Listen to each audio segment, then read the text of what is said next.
Hari Om. Hello everyone. Welcome back to my YouTube channel. Today I am going to recite one beautiful mantra, Kaupina Panchakam, which will provide you calmness and peace to the mind. Let us start.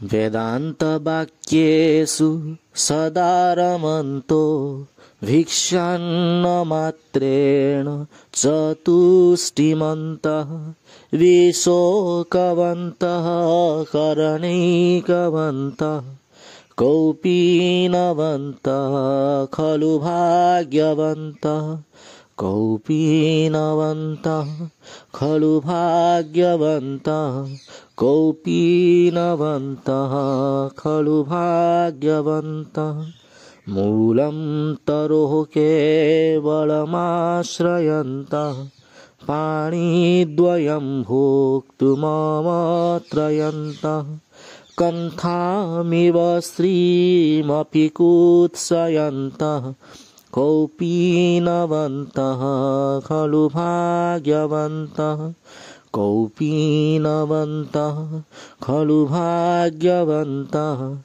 Kaupinavantah Khalu Bhagyavantah Dehadi bhavam parimarjayanta Atmanam atmanyavalokayanta Nantam na madhyam na vahismaranta Kaupinavantah Khalu Bhagyavantah Kaupinavantah Khalu Bhagyavantah Kaupinavantah Khalu Bhagyavantah Swananda bhave Paritustimantah Sasankta sarvendriya drustimantah Aharnisham brahmaniye ramantah Kaupinavantah Khalu Bhagyavantah